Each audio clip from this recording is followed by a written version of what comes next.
What up, though? This is Knockouts and Three Counts. But before we bring you another episode of Podcast Gold, let me tell you about the homies over at Michigan's Finest. Do you ever find yourself trying to get yourself together and thinking, man, this is going to be a great night, but I'm looking for that little extra something? Well, check out our friends at Michigan Finest. If you are into medical marijuana, recreational marijuana, concentrates, vapes, anything of that sort, Michigan's Finest has got you covered. And as you can see here, it's all easily done by their website. It's all curbside, and you'll be in and out in 2 minutes. And they're family owned and operated, so customer service is their number one goal. And now, since they are rocking with Knockouts and Three Counts, use the code KO3MF. Yes, that's KO3MF. You get 10% off your entire order, but that does exclude featured items and items that are already on sale. But if you use that code, you're getting 10% off your items, and I promise you, either if you're looking for that big knockout or you're ready to hit the sheets for that 3 count, Michigan's Finest will get you together. Tell them Knockouts and 3 Counts sent you, and I promise you, you're going to be having a great night. Peace. This is the Ring of Honor, a.k.a. Shane T, boy, the baddest champion you ever seen, boy. This is Mr. Anderson. This is good old JR Jim Ross, and you are listening. You're listening to Knockouts and 3 Counts. We got a new world champion. That might be one of the craziest knockouts I've ever seen in my life. Knockouts and 3 Counts is the podcast, baby. There's a real deal, baby. Knockouts and 3 Counts starts now. What up, though? This is Knockouts and 3 Counts. It isn't Tuesday, it isn't Thursday, but we're bringing you a little bonus action today. We've got the man himself, Keith Elliot Greenberg. You know, you've seen him on A&E biographies, the WWE Rivals, through his book, Follow the Buzzards, all kinds of things. We got a lot to talk about in the pro wrestling world today. Keith, how you doing? We appreciate you joining us. Great. I was looking forward to this for a while. That's good to hear, man. J-Bone, how you doing? I know this is one that you were looking forward to yourself, man. Very excited, man. Happy Sunday to you guys. Keith, it's a pleasure. I'm ready to talk wrestling, man. This is great. Well, let's start there, man. I mean, talking wrestling, you know, like we mentioned, you know, you're an author, you know, you're on the shows with WWE for A&E and all these other things. But I mean, dude, you've been covering wrestling and being a historian of wrestling for so long. Tell me, where does your fandom, which is what we all are for wrestling at some point or another, where does your fandom with wrestling start? What was it that hooked you? Well, I said I'm always asked that question, and the fandom literally started about 10 miles from where I am now in Brighton Beach, Brooklyn, where my grandparents, who were immigrants from the former Soviet Union, were true believers. And, you know, I mentioned in my last book, Follow the Buzzards, Pro Wrestling in the Age of COVID-19, the image of my grandmother and her sister freaking out when Bruno was getting ambushed and threatening to call the police. By Bruno, I mean Bruno Sammartino, for the youngsters watching. And he was a long time champion of what was then known as the Worldwide Wrestling Federation. Man, you know, it's funny you bring up Bruno, especially in the time period that we're in with all this stuff with Roman Reigns and him having a long title reign and all that stuff, man. It's crazy to think, man, there's no way in modern wrestling we'll ever see a run like what Bruno Sammartino ever had again. Somebody like Bruno Sammartino first won the title in 1963 from Nature Boy Buddy Rogers, held it for 8 years, or practically 8 years, and lost it to Ivan Koloff. Then Koloff immediately dropped the championship to Pedro Morales. And I don't think that Vince McMahon Sr. or Vincent James McMahon really felt that Morales was connecting in as many cities as he had hoped. I think he was trying to replace one ethnic champ with another. And in the early 70s, you know, honestly, there still was a lot of racism directed at Puerto Rican people. And I think there were certain fans that just didn't want to cheer a Puerto Rican champion. I'm certain of it. because I remember how ugly the mood could be sometimes. Yeah. And, you'd go to Madison Square Garden, and this is when the majority of the fans believed, and it would get very tense there. The Puerto Rican fans were really invested in Pedro. These were not educated people. And when Pedro would be on the verge of losing, they would get pretty agitated. And so I believe, and I could be wrong with the dates, I believe that Pedro Morales lost to Stan the Man Stasiak, and I don't have the date in front of me, but let's say after a 2.5 year run.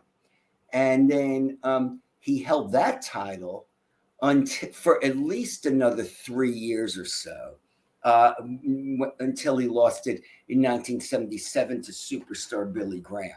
So that's a run with this is like more than a decade of being the champion in 2 separate reigns. And that would be unthinkable today.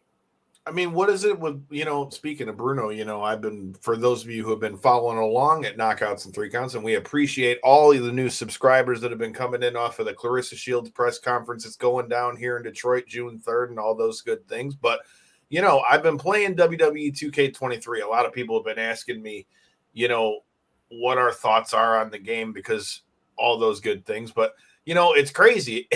You play the new showcase mode that they put out for Cena, and at the end of it, you got to play a match where it's him versus Stone Cold versus Hogan from the 80s versus San Martino. And, dude, San Martino, that guy, moving that guy, even in like a video game, is insane. That guy it was insanely strong. Everything I've watched from like the old school stuff, obviously I wasn't around when that happened, but being the wrestling nerd that I am, I've seen plenty of Bruno's stuff at this point. So for you being somebody that's got, and first of all, bravo on the fact that you can remember all that stuff, because god damn, that's well, of course I remember that, because that stuff is from my childhood. See, and that's what I was going to say. That's so everybody remembers that early period when they were falling in love, whether it's falling in love with a partner or falling in love with pro wrestling.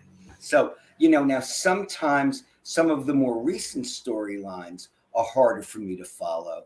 But in all honesty, we also have to absorb a lot more than we did then, because back then, pro wrestling TV consisted of squash matches. So we knew who went over.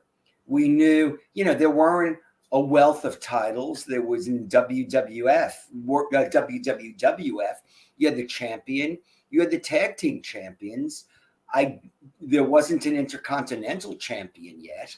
And then if you happen to catch another promotion, we happened to get TV from the Olympic Auditorium in Los Angeles in Spanish, which was very helpful for me, because I don't say I speak fluent Spanish, but I speak functional Spanish. I can travel around Latin America and communicate with people, and that's because of watching wrestling. So, I would follow that promotion as well, but that was an hour a week. So I was maybe absorbing at the most 3 separate hours of wrestling every week. And so it was easy to remember. And because not much was happening, there'd be maybe one hot angle every couple of weeks, so you could retain it. Yeah, I think everybody's got that. For me, like Stone Cold was the first big one for me. I grew up right in the middle of the Attitude Era. So like I remember that being some of the coolest shit you would see back then, being whether it be cool. Stone Cold or the Monday Night Wars and flipping back and forth between WCW and WWE and all those things.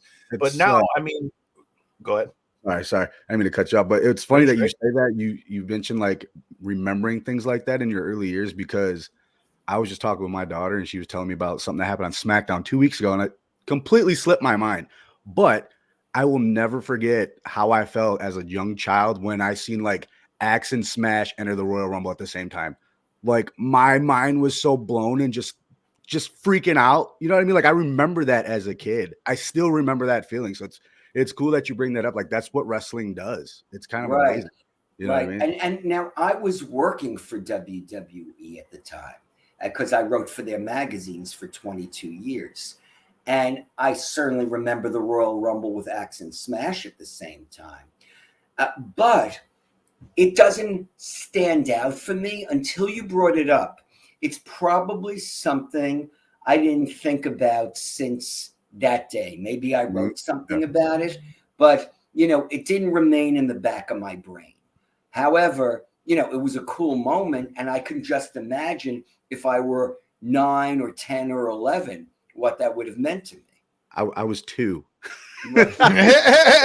So I'm sitting at Grandpa's lap like, oh, there's Axe, like there's my favorite tag team, and then here comes Smash, and I'm like, as a child, I'm gonna cry now because my tag team is like imploding in front of my eyes. And they came in, they didn't like shake hands or nothing, they were just Axe and Smash. They beat the hell out of each other for 2 minutes. You know what I mean? So I'm like, yeah, what is happening in my life? Which means that may qualify as one of your earliest memories. Yes. That's like when I think of Royal Rumble, like I know there's so many great Royal Rumble memories, but that one, like, there wasn't a lot with it, right? Like it didn't mean anything. It didn't carry on to a storyline. It was just two badasses beating the hell out of each other that just were in there to win. And for some reason, when I think Royal Rumble, I think of the purple curtain. I think of the old school Royal Rumble logo, and I think of Axe and Smash entering at number 1 and number 2. That's just one of my favorite moments. That harkens back to something else I remember that was so rare before the Attitude Era to see baby faces against baby faces or heels against heels. And I can remember going to a live show. I wasn't writing for WWE yet, but I think I was already starting to write articles about wrestling because before I started writing for WWE in 1985, there was a period of about 4 years where I would pitch articles to different publications and do, periodic wrestling articles for them. And I remember a battle royal, and I think it was the Nassau Coliseum on Long Island, and seeing Masked Superstar and the Magnificent Morocco go after each other, and they were both heels. And I remember like, wow, I'm really glad I came to this live show because you never see villains, go after each other like that. Yeah. So, I was in my 20s at that point. So it's all what, lives in your heart. And that's how that's what you carry with you. Well, that brings up something I wanted to ask you about. Like for us, anyone that follows the show knows, my full-time job is slinging the mail at the post office. J-Bone's working full-time. Corey's working full-time. But, getting to do this stuff, getting to do stuff like we were talking about before I hit the button, doing commentary for Lights Out and all those things, dude, it's awesome to get to do, especially like you said, because at the end of the day, we're all fans of this stuff. So to get to be around those things, get to be involved in those things, it's insane. So for you being a writer and doing all those things and talking about writing for WWE Magazine and all that stuff, how did you kind of transition to where you were getting to work for a WWE like that? And what was that like, for you? Because even just being the guy who's writing in the magazines and things, dude, that's dope to do. Like for me, getting to do these interviews and, I'll never forget. Here's one. So I've talked about this on the show a couple times, and it's ironic the timing of talking about this because we're going to be doing something with Big Swole, who right after I did this interview, we linked, and we're going to have her on the show soon to talk about Crohn's being a wrestler and things like that and what she's got going on and all those things. But we were at StarCast 3 about 5 years ago now. Holy shit, that doesn't seem like 5 years ago.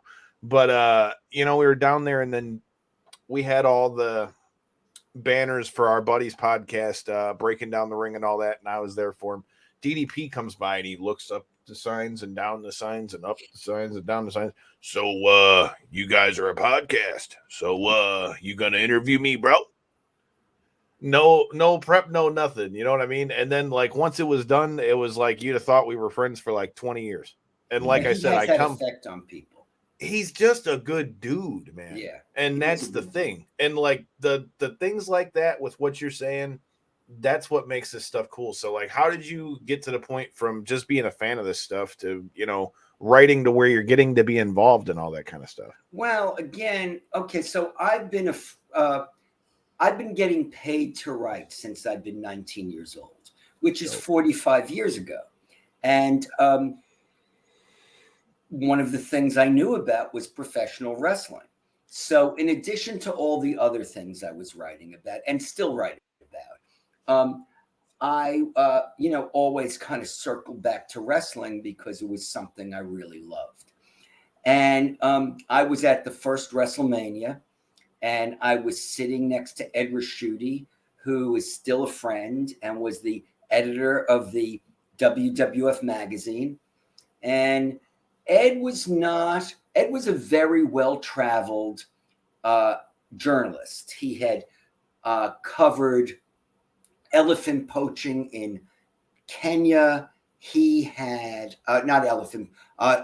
poaching of elephant tusks in Kenya.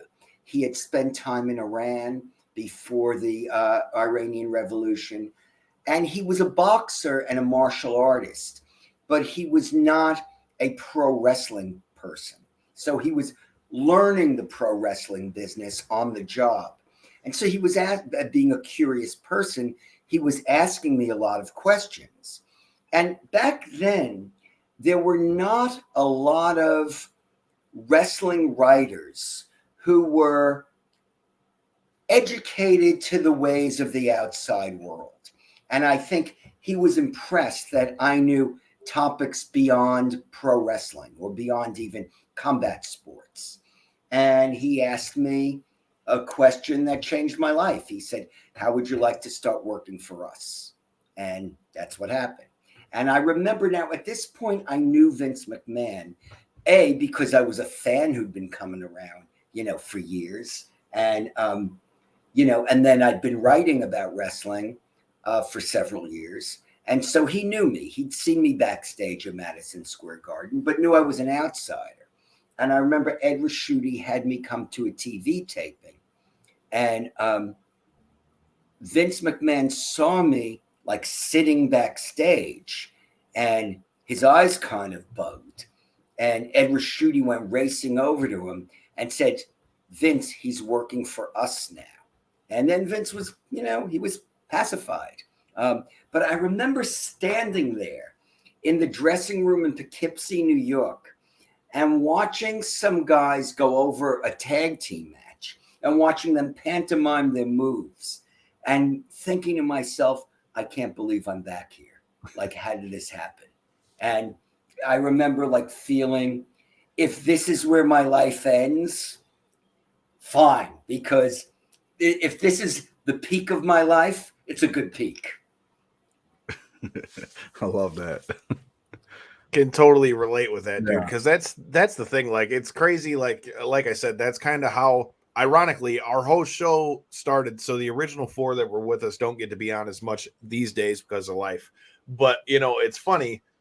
Our whole show started from just watching pay-per-views at one of the local bars here in Michigan that used to show the pay-per-views and things. And I had happened to received a cease and desist letter, no doubt. Yeah, well, they had done them for years. They had dude, I mean, they were doing them back to when I was in high school still. And so they had been doing them for a while, but we would, when we first started recording, we'd record them right there at the bar after the pay-per-view stuff was over. And I had just happened to get back from WrestleMania 33 because I just decided that was the first one I went to out of state. I was like, that in Orlando? Yep. That was when the Hardys came back. Right. Yeah, I had been working midnights, and I just was like, dude, I'm tired of not being able to go to anything because other people can't go, or this guy can't go, or that guy can't go. I went to everything by myself. First time I'd ever, went solo to one of those. One of the best trips I've ever had in my life. So it's crazy how all that stuff works. And now because of that, it's like WrestleMania has now become this, since the show's been around about 6 years at this point. So it's like the one spot where everybody's all in one. Right. It's a gathering of the tribe. Yeah. And it's fat. Look, you and I met at after WrestleMania. Yes, sir. And I've made so many friendships and professional relationships, have begun WrestleMania week.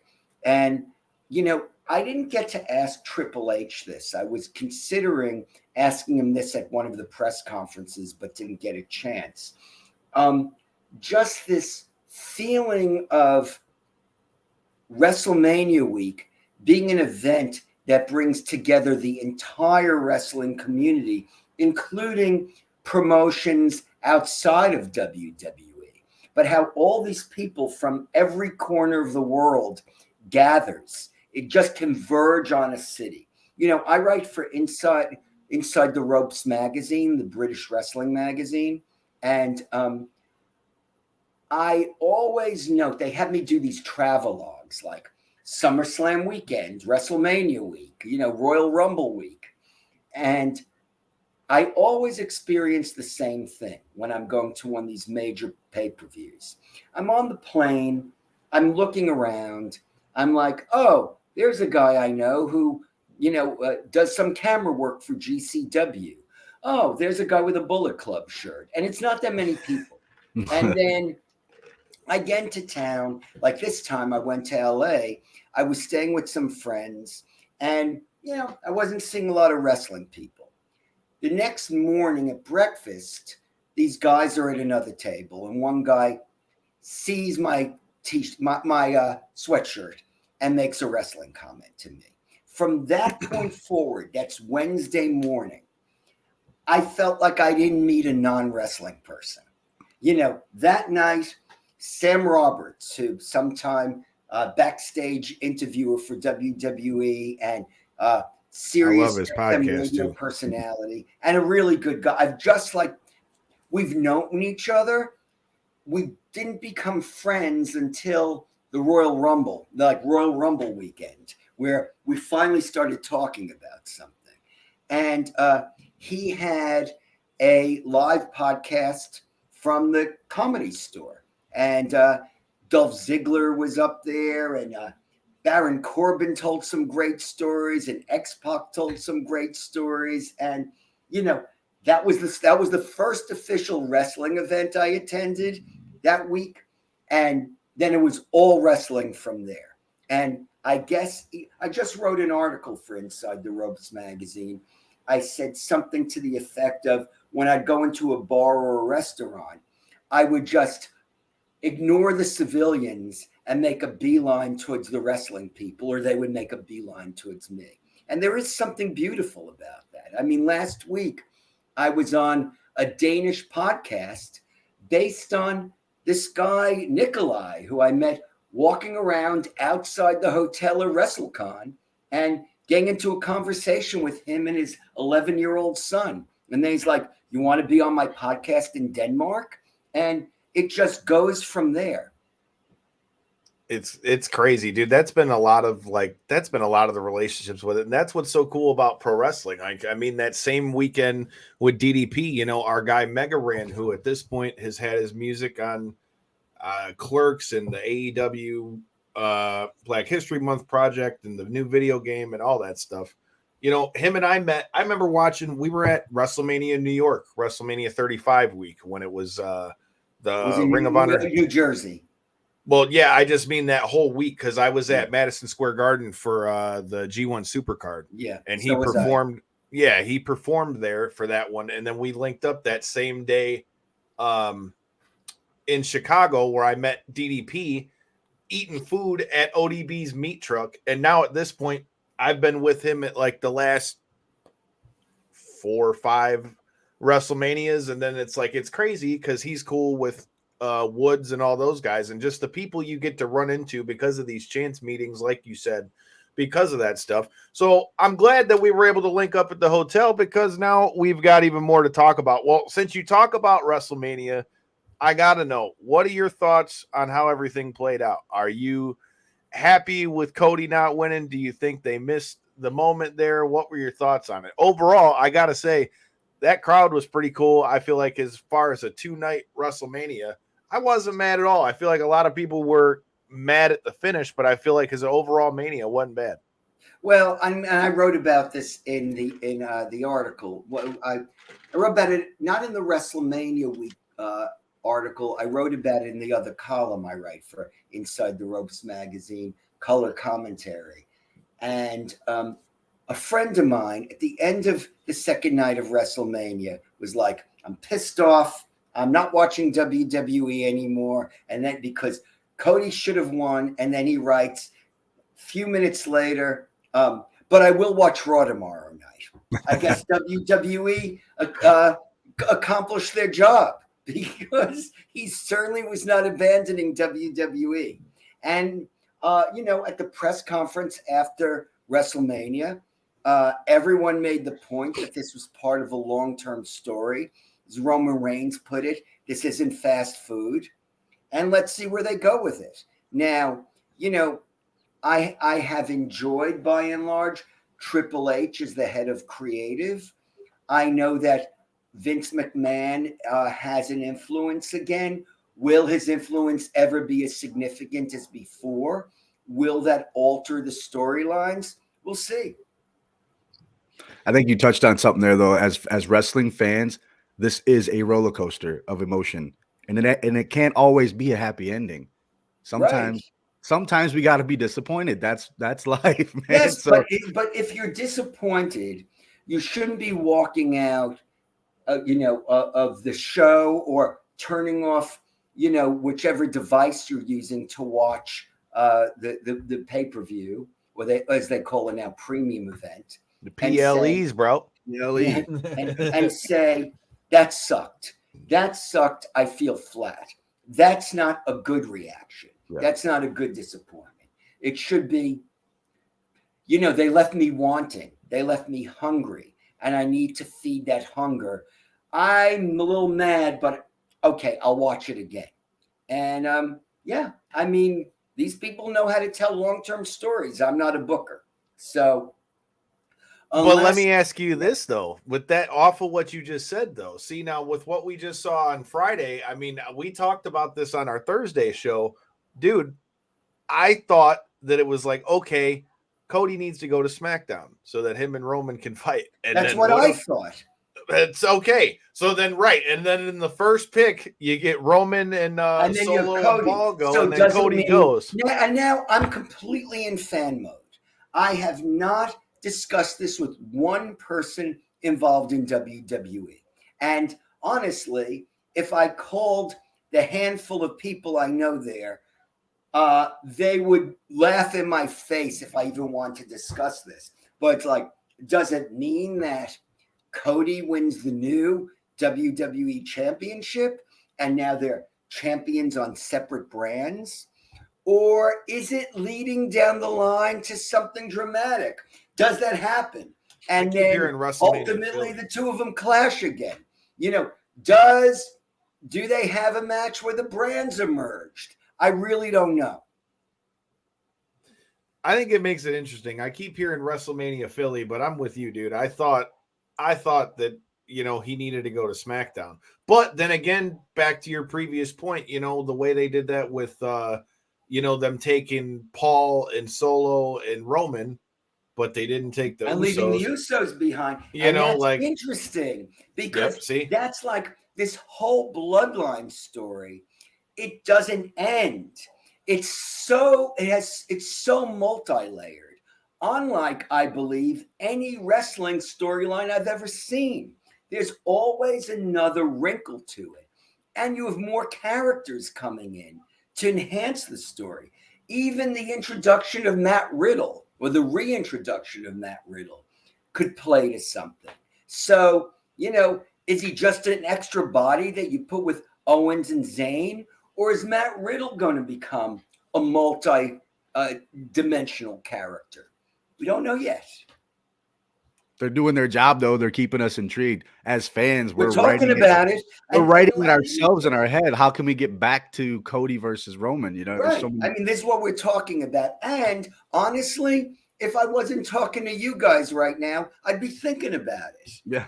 By myself, and which is always hard when I'm among non-wrestling people, because it's like, I don't want to talk about anything else. This is what I want to talk about. This is therapy. This is Sunday therapy. We're just talking wrestling. Will that be? Yeah, go ahead. I was going to say, well, with that being said, I mean, like with you being such the historian and obviously everybody knowing Dusty's lineage and stuff with the World Heavyweight Championship and stuff, what are your thoughts on the fact that now it almost seems destined that Cody's going to go after the WWE World Heavyweight Championship unless we see another shocker on Raw on Monday? But that's interesting. I haven't developed a thought yet because I haven't seen anything play out. This is not even step one. It's like it's the embryo before the baby is even born. Now, I do want to bring up a point because you asked me earlier about Bruno and being a fan in that era and people believing, or I was talking about it. This is so different than a conversation you'd have in, let's say, the 1970s when no one would be talking about storylines. No, they'd go, oh my God, the Usos interfered and they robbed Cody of the championship. People were very literal. Now, and I find it actually more pleasurable now. Like some people idealize the old days. And yes, there was a beauty to so many fans believing because there was an emotional investment. But it is awfully nice to be making friends with smart people who look at wrestling in an athletic sense and a theatrical sense, who want to discuss nuance and subtleties and, plot lines and compare this to other plot lines they've seen or to a movie. And, that's a place where I never expected to be, particularly in my 60s. Yeah, it's like we always harp on it. It's a beautiful thing when you can tell stories in wrestling and it sticks. And then guys like us, we can go back and compare. And it's drama in theater, right? They're writing things for us. That's what when I hear people say, like you said earlier, this sucks. I'm never watching this again. This is boring. It's not. This is theater. You're watching a movie right now. Invest. You know what I mean? So it's just. And look, you have every right. If a movie, I've walked out of movies, I've walked out of the theater when I didn't like a movie. I'm allowed to say I don't like a movie. If a storyline just falls flat, you're allowed to say that. If there's a big build up to a match and you end up not being satisfied, it's your prerogative not to like it. And you can even discuss it. But yes, you're right. It's theater. And this is the whole thing where people say, well, how can you, invest so many of your emotions into wrestling? And what wrestlers always say is, do you cry when you see a movie? If you do, you're doing the same thing. It's the same thing. It's the same thing. Still real to me, damn it. So speaking of those old times stuff, I definitely wanted to talk to you a little bit about the A&E biographies because I'm a nerd for documentaries. I love that kind of stuff. Even since I was a kid, I always like to have all the DVDs because I like to DVDs and VHSs. I used to love to hear all the stories and know all the backstories and all that stuff. So with you getting to be a part of all that stuff on A&E, what are your thoughts on the recent batch of biographies that we have? Do you have a favorite one? And well, the ones I'm in, obviously. I mean, look, I'm going to be completely transparent here. We all can feel left out of things at times. And there have been times when I've seen productions about pro wrestling and I've said, hey, I know as much as this guy. Why is this guy in here and not me? And, I think it was SummerSlam where I ran into a guy. He had been working for A&E and now he's officially working for WWE. And he saw me like I was walking around on the floor, on the ground level, the ringside level. I was in the press box, but I just decided to take a stroll to kind of feel the intensity of the crowd. And he was like, oh, I'm glad I saw you. Now, I had been the year before. I had been in the WrestleMania 1 episode. I had been in the Piper episode. So they were already calling me to do stuff. And this guy was like, we really want to use you a lot more. And this has led to this has led to being in more episodes. And it's kind of exciting. And always before I'm interviewed, I cram, I study. You and I, Kyle, were discussing this. You say you do it before you're calling an MMA fight. And because I don't want to get a fact wrong. And look, once in a while when I do an article for, Inside the Ropes magazine, people can read that over and over again, and I'll get a message, usually a good-natured message, along the lines of, you're wrong about that year, or you said this person never appeared in a WrestleMania. Actually, he did appear in a WrestleMania. It's like, how did I forget that? And but that's productive. But I don't want to go on TV and do that and have the entire Twitterverse pouncing, which they're sometimes very happy to do anyway, because I'm at certain things and they're not. But and wrestling fans and MMA fans are like the two most toxic fan bases in the world. Like, I'm just going to say that, but I take it seriously. I sometimes go to the thrift store and buy a couple of blazers beforehand. So I bought a blazer the fucking Thursday before that fight. Damn it. I went to the mall and hit Macy's, and shout out to Macy's because they wanted $300 for the same damn one at the Men's Warehouse. And I got the same brand, and they had more colors for $130. I felt that's a good deal. That day. A great deal. so I'll do that. I'll think about what I'm going to wear. I'll think about what I'm going to say.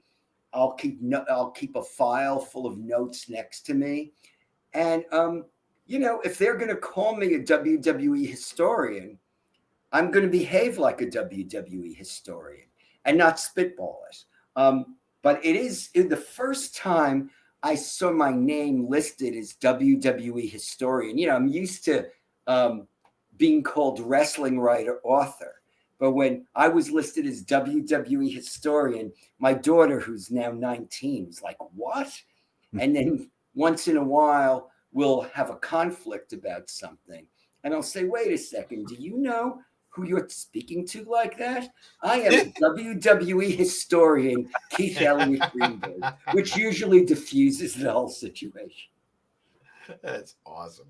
Well, dude, speaking about those, I had a couple questions with those, dude. I think my favorite ones of this new batch that we've seen, I really like the Dusty Rhodes one. Yeah, the Dusty Rhodes was really nice. There was a lot of things in there. I mean, I knew most of it. Like I said, I love documentaries and stuff, so I've seen a lot of stuff on him before. But they definitely talked on some things that I knew but didn't know as in depth. What were your thoughts on the Dusty one? And look, I love the Dusty one. Obviously, look, there's in every one of these, there's so much that you can't get in there. I was in the Flair documentary. I co-wrote Flair's book. There's so much about Ric Flair. I mean, it would be a mini series, not a documentary, right, if you were going to tell Ric Flair's story. And the same with the Iron Sheik. I was in the recent Iron Sheik I was going to ask you about that too. What was it? WWE Legends biography. And there were so many stories I knew about the Iron Sheik. And in the I also wrote a book with the Iron Sheik, which never was published. And I was told that, and the first version, he was still a drug addict. Second version that I wrote, because I did two versions of the same book, now he had kicked drugs, so that was in there. And then somebody very high up at WWE, I was never told who, but I was told it was definitely not Vince, said, how does this help our brand? And, there were a lot of drug stories. There were a lot of stories about really bad behavior. The Iron Sheik's daughter had died, and maybe people felt that that was a bit of a bummer, that story. But the feeling was, it's not benefit at that time. It's not benefiting our brand. But I got to be very close with the Iron Sheik and his family. Now, I had known the Iron Sheik since '83, and we always liked each other. And I'm very proud to say that after he won the title from Bob Backlund, myself and my very good friend, Japanese photographer Keiji Nakayama, were the only two media members invited to his room. And we sat there and chatted with him and his wife while he had his belt out. So that was a bonding experience. And, I got to know him intimately, and I got to observe him while he was going through some very painful times. And I got to observe his family while they were struggling to still love him when he had disappointed them so many times. And they were all traumatized by the death of his daughter. So there was so much that could have been added to that, but you can't add everything.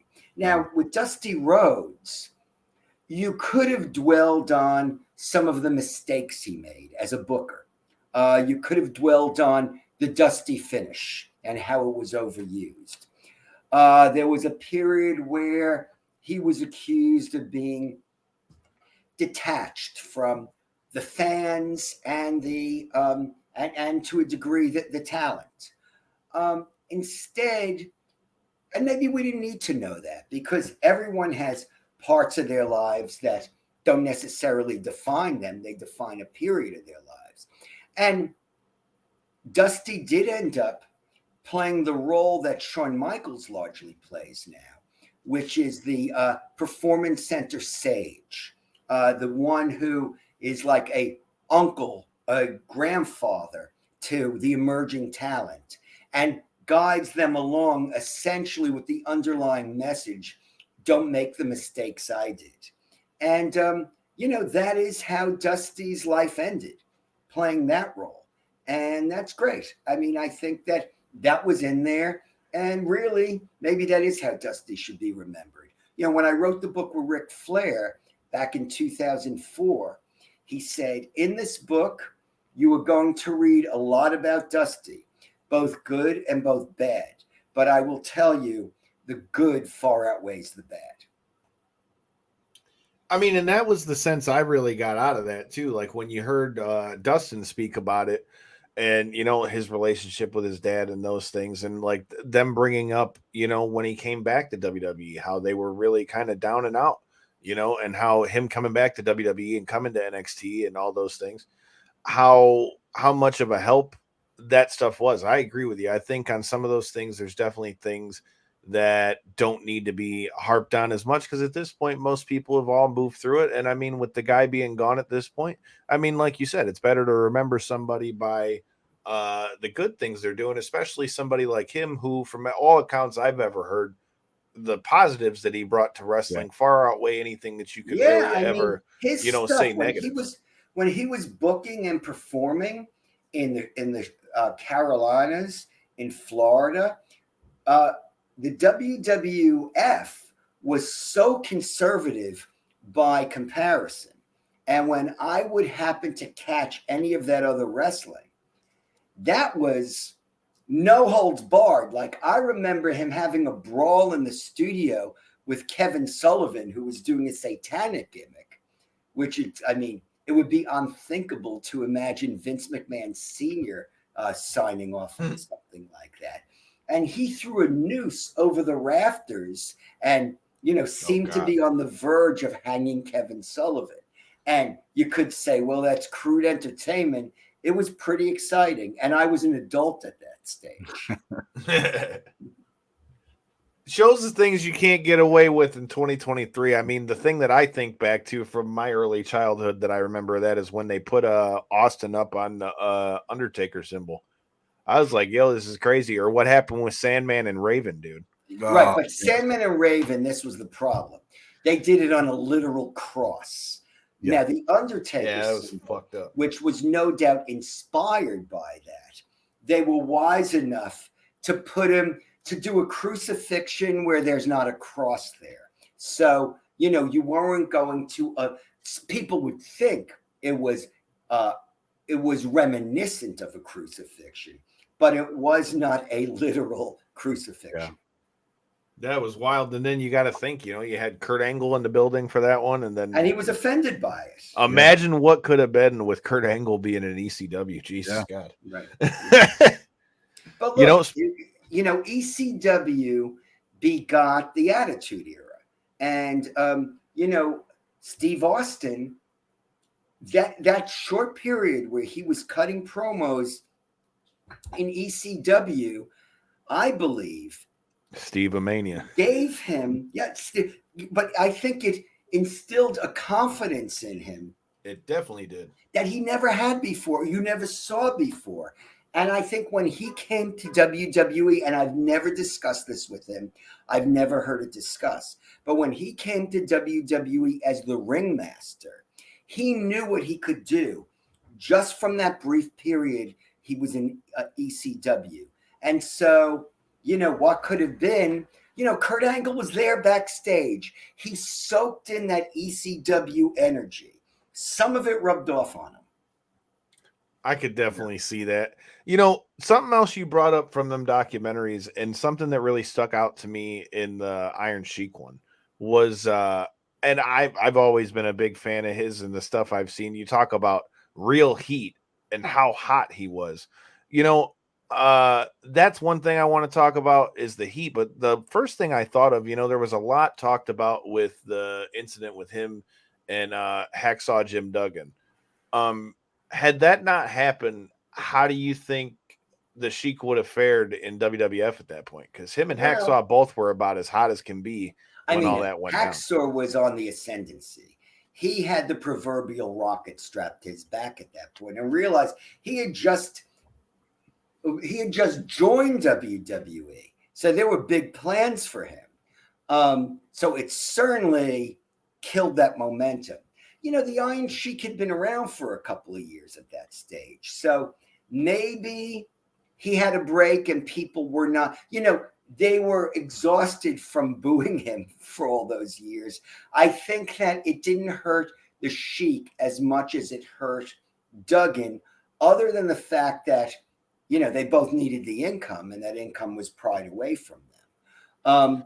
But that was such a fascinating incident. And I'm glad it was brought out in the documentary, because that was almost the border between believers and people embracing pro wrestling as sports entertainment. And the arrest of those two guys, when they were supposed to be mortal enemies, that just drove it home for everyone. Like, you couldn't ignore that this was showmanship now.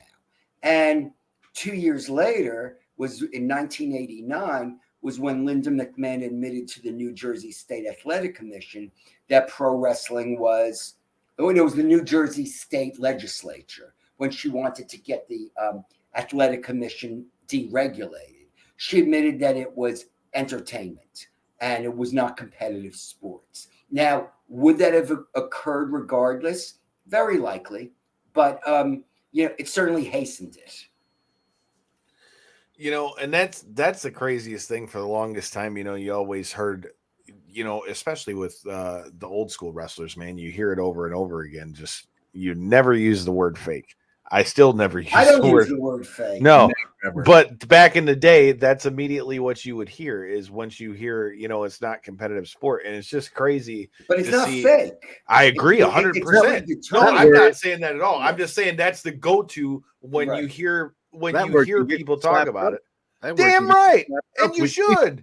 Because how many times have you heard me tell people when we're on this show, J-Bone, where it's like, we'll be out at these shows and just the shit that goes on. I mean, dude, we're not letting anything out of the bag. Stay tuned SummerSlam weekend. We might be doing some things with some things that are coming to the city. But I mean, let me tell you, standing there and seeing, you talk about indie wrestling, I was over there kicking it with our homies from Circle 6, the stuff we saw from Hoodfoot and all of those guys.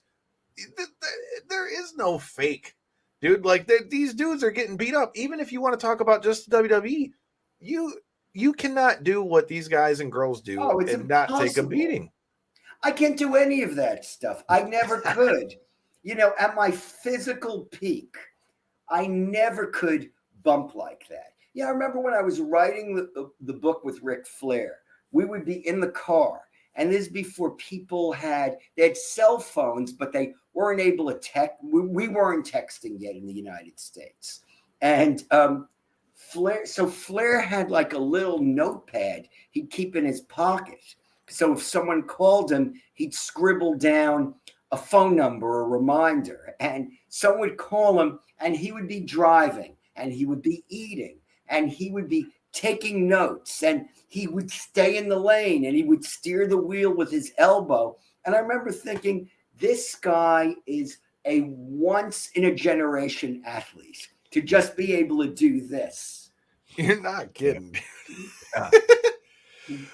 Well, Keith, we've kept you for quite a while, man. I appreciate the time and all those good things. One of the last ones that I wanted to talk to you about as far as rivalries and things like that. As I mentioned earlier in the show, I am a self-professed Stone Cold nut. So I just watched the 2 recent episodes of the WWE Rival stuff, which you've done stuff with that too. Out of those 2 feuds that we just had play out, Stone Cold versus Bret Hart and Stone Cold versus Shawn Michaels, which one do you like better? Or did you have? That is such a hard one, because, if it wasn't for that WrestleMania match with Bret Hart when a bloody Stone Cold refused to submit while he was in the sharpshooter, would we have had that definable of a baby face? Maybe not. That was such a pivotal moment leading to the Attitude Era. And that beautiful angle of Bret being a baby face in Canada and a heel in the United States, when Bret just ripped into the United States for its lack of health care and its racism and its gun violence, which was a complete shoot. And I know Bret Hart feels that stuff, when that's why he was cheered in Canada. That was, again, unlike many things you saw in wrestling. In fact, at that point, pro wrestling was rather conservative. So if wrestlers were going to espouse anything politically, they were probably going to try to get a pop by shouting out that USA, USA, there's nothing as great as America. And so on that alone, despite the wonderful feud with Shawn Michaels and how Shawn's loss at WrestleMania, was it WrestleMania? It wasn't 18. It would have been 1998. 14. 14. How that was the anointing of Stone Cold Steve Austin. I still have to give it to the Bret Hart feud because of the 2 things I mentioned. Yeah, I kind of think that's the more like meaningful feud for him. I think the Shawn Michaels feud was kind of like the cherry on top for him. I feel like, yeah, and like look, I feel like great. the Bret Hart. I'm not diminishing it. Like when they were tag team champs and they couldn't stop fighting with each other. It was spectacular. Mm-hmm. That King of the Ring where they're fighting each other as champs. That's bro. That's great. That's the stuff that makes you love watching wrestling. Well, you talk about these travel vlogs that you're doing, man. SummerSlam is here in Detroit, so if you get into the city, you'll have to. I actually love Detroit, so I would probably go as a fan. Fortunately, someone actually pays me for it. Well, that's a beautiful thing, though. Getting paid is always good. And speaking of getting paid, shout out to our other sponsors, G3 Payroll and Tax. If you guys haven't spent out your taxes yet, I don't know why you haven't, but since I work at the post office, I know all of y'all haven't done so. So make sure you check out that link in the bio and give G3 Payroll a line, because they can also help you out with all the accounting and all that good stuff too. But with that being said, man, like I said, go ahead, J-Bone. You got something? I just got one question. I love to ask this question to people who have been fans of wrestling forever. As a historian, I'm going to give you a scenario. You got a new guy that says, hey, I want to start watching professional wrestling. Where do you place him in the timeline of the golden era to the attitude era to even the COVID era to now? Where do you place him to start watching professional wrestling? I mean, there's a difference between great mat work and great storytelling and psychology. Like maybe when it comes to, well, okay, let's not even go deep into history. I was going to say like Pat O'Connor and Buddy Rogers, but let's go to the people we've discussed tonight. I remember a Saturday night's main event between Randy Savage and Bret Hart. It was like when Bret Hart was still a tag team wrestler. The WrestleMania 3 match between Steamboat and Randy Savage. Classic. Some of the stuff we've seen recently. Let's go to AEW now. Let's talk about that great match between Bryan Danielson and Kenny Omega that I was happy to watch live. I was fortunate enough to watch live in New York. Rather than, I know it would be easy to go to an era. I think it would be better to give someone a combination. But if you want an era, well, what a good question. Because, WrestleMania was exciting, but in terms of, some of those NXT takeovers. Oh my God, dude, you are not You know kidding. what? That's what I might send people to.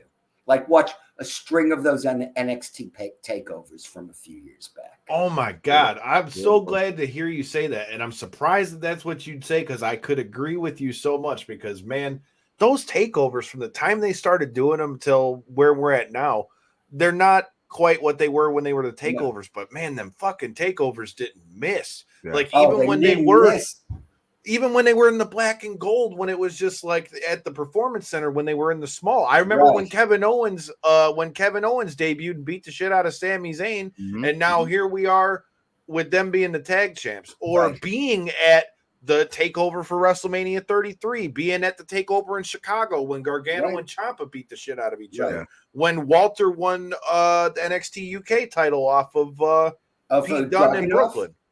Oh, no, he won it off of Pete Dunne. It wasn't Tyler Bate. No, I said Walter. Walter. No, Walter beat who? Walter beat Pete Dunne to get it.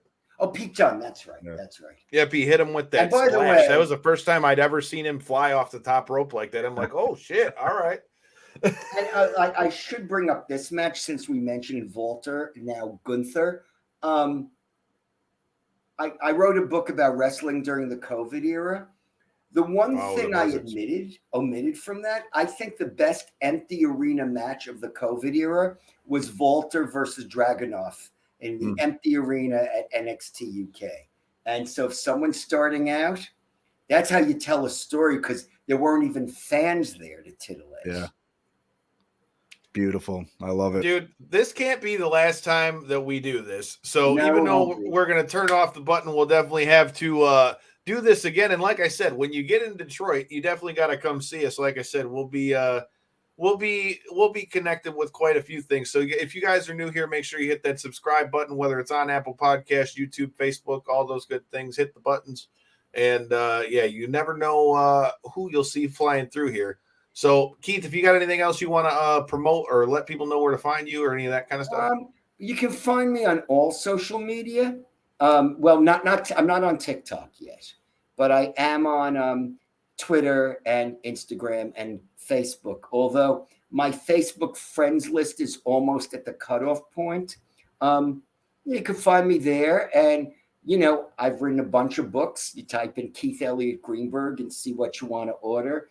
And, if you haven't seen it, even though it takes a few weeks for the issues to arrive over from the UK, Inside the Ropes magazine, the UK, it's a really well-written magazine. And I don't just write for them. There's Finlay Martin, who has Wrestling Magazine Writers Go. He's the Keith Elliot Greenberg of the UK.